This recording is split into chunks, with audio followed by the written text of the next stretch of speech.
Si Pilandok, ang bantay gubat. Muling isinilaysay ni Victoria Añonuevo at drawing naman ng libro ay si Cora D. Albano. Galit na galit si Dat Usman. Nagsumbong kasi ang kanyang mga alagad. Nakatira daw ngayon si Pilandok sa gubat. Si Pilandok ay isa nga pala siyang mouse deer sa English. At binabawal ang sinuman sa pagputol ng mga punong kahoy kapag wala siyang pahintulot. Ano siya? Sigaw ni Dat Usman. Sino ang nagbigay sa kanya ng kapangyarihan para maging bantay gubat?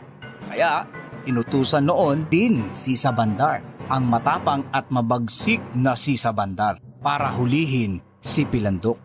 Nakarating kay Pilandok ang utos ni Dat Usman kay Sabandar. Mabilis siyang nag-isip. Tinakpan niya ng panyo ang kanyang kaliwang mata. Saka naupo sa lilim ng sanga na may natutulog na malaking sawa. At dumating ang mandirigma ng dato. Pagkakita kay Pilandok ay agad nagtanong, Ikaw ba si Pilandok? Opo, mahinahong sagot ni Pilandok. Ngunit marami po kaming Pilandok dito. Ako po si Pilandok na bulag ang isang mata. Baka ang hinahanap ninyo ay dalawa ang mata. Kung ganon, Asik ni Sabandar. bakit ka nakaupo sa lilim na ito? Bantay po kasi ako, sagot ni Pilandok. Ng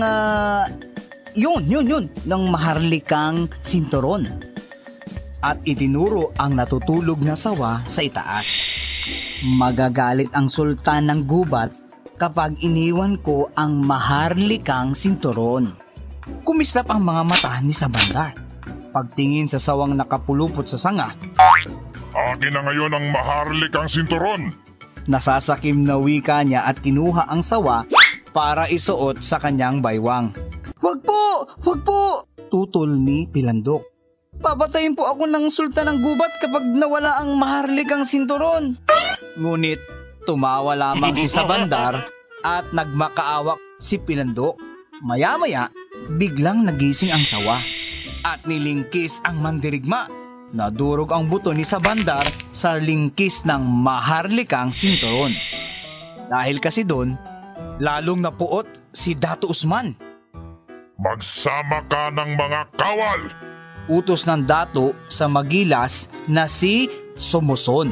Patayin ninyo ang bantay gubat. Dinatnan ni na Sumuson si Pilandok sa ilalim ng isang punong kahoy. Muli, ipinagkaila ni Pilandok na siya ang Pilandok na kaaway ng dato. Bakit ka narito? Usisa ni Sumuson. Bantay kasi ako, sagot ni Pilandok, ng maharlikang gong ng sultan ng gubat. At itinuro ang malaking bahay pukyutan. Ano ang maharlikang gong? Sabik na tanong ng magilas na si Sumuson. Pag pinalo ito, paliwanag ni Pilandok, lalabas ang mga magandang alipin at ibibigay sa iyo ang lahat ng gusto mo. Ha? Nanlaki ang mata ni Sumuson at inagaw kay Pilandok ang pamalo ng gong. Naku, wag po! Samo ni Pilandok. Magagalit po ang sultan ng gubat.